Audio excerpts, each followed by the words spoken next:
Hello everybody, this is Jeffrey Gr.B and welcome to the episode.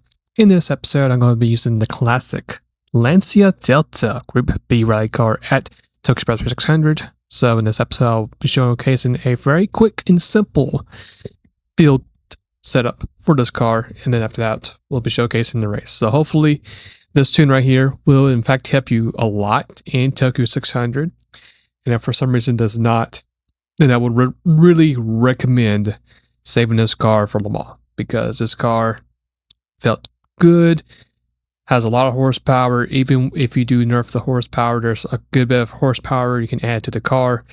Very lightweight. So I am looking forward to share with you guys this particular tune, which again, hopefully does help out. So without any further ado, let's go ahead and get started with the episode. Now, before we get into the car itself, if you can go ahead and fast forward to that time frame, you can right there. I have received my package from Gr.B, which I have actually been quote unquote sponsored with them for a little bit. So here's what I got in that package. Got me a nice looking camouflage Gr.B cap, and for my flavor that I got for free, this one, Dragonade. Very close to pink lemonade with a little bit strong taste to it. If you want to use my promo code just to save 10% there, that's right there. Just in case if you guys are in fact interested in Gr.B products, then there you go. Hopefully it does you well. So let's now go ahead and check out the car.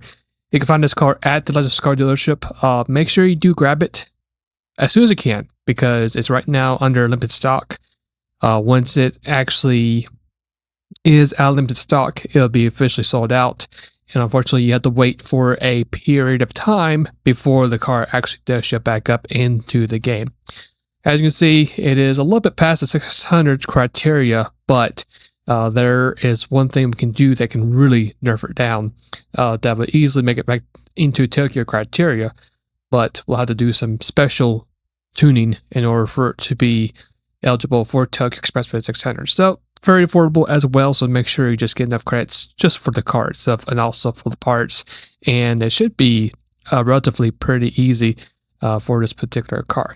So after you grab the car, we're going to now switch over to the tuning shop, and the main thing you're going to first get is going to be these sport hard tires. They're going to drastically drop your PP by doing that.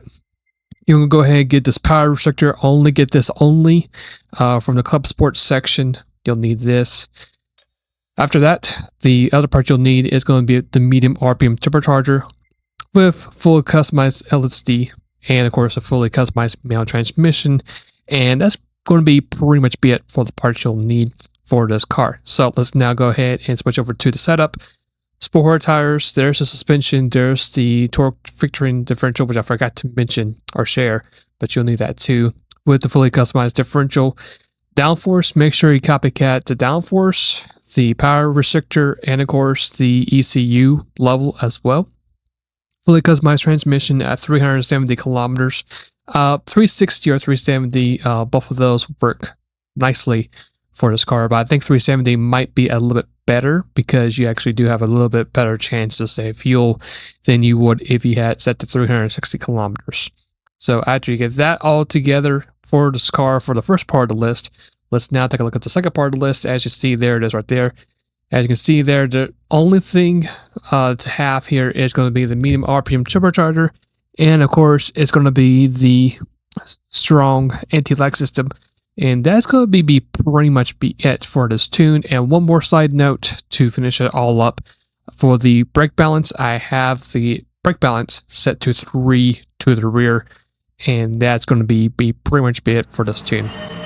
So as we get straight to the race, as you can see, thanks to the car's light weight, the acceleration is really good for this car. Now, it might not be the best on overall speed, but for the acceleration, the handling, the racing brakes, it all comes together very nicely for this car.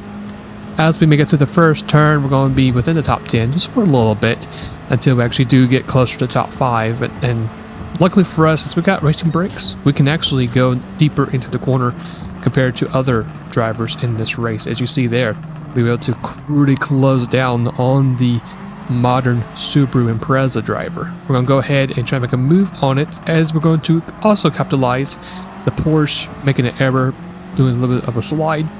We did make some contact, but luckily for us, it did not affect our clearance bonus. As we make it through Sector 2, we are close behind the red GTR. Sector 2 is, of course, my favorite sector in this whole entire track. We're going to gain a lot of time in this particular turn. We're going to make a pass for 5th place on the GTR right there. And now we can set our sights on the main race leaders, like the main leader, the Ria Mia, and of course the Olgin Impreza and Olgin Supra. And while we're doing this, the car actually does feel pretty nice. Even though we do have sport tires, the car stuff actually handles very smoothly through these corners.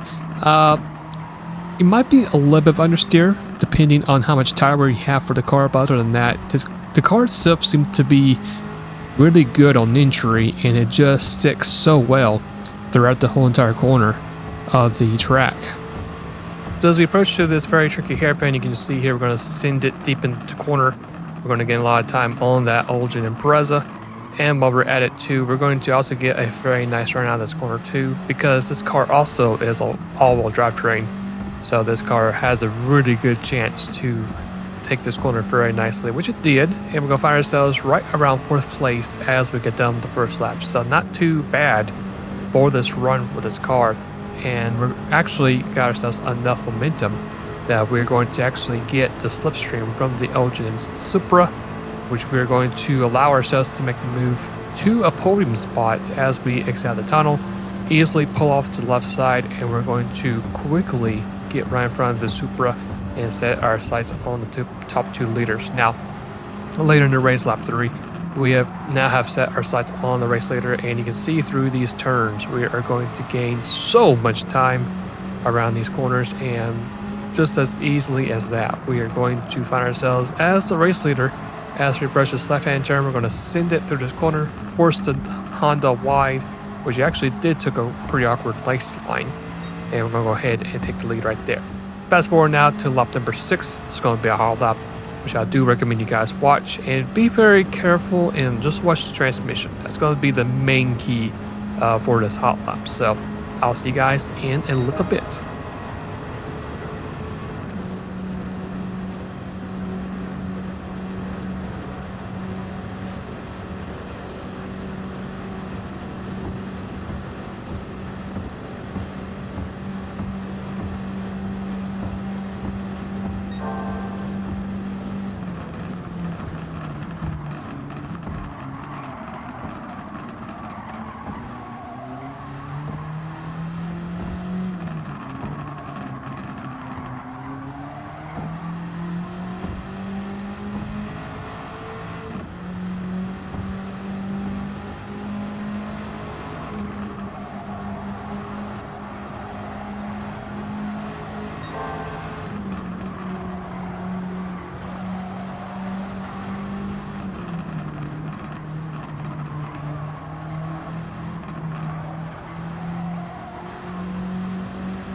Alright, fast forward to the very end of the race. The car did very well, and now you can just see from here, we did not take a pit stop in this run.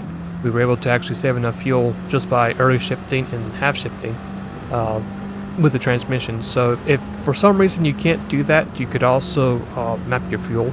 Or if you just run out of fuel, you can always just go on pit road and just refill your fuel as well.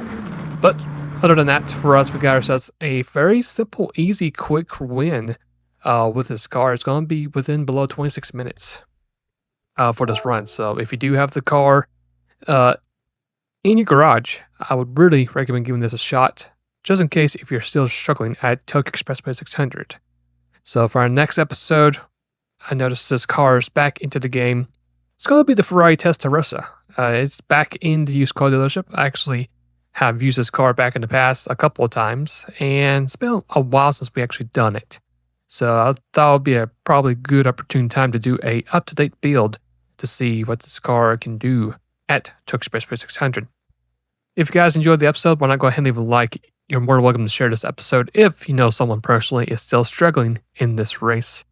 And if you guys have any other suggestions or like for me to try out any other particular tunes or builds, you're more welcome to put any comments below, and I'll do my best to do them. Until then, hopefully you guys have a great rest of the day or night, where it might be, and take it easy, and I'll see you guys later, and take care.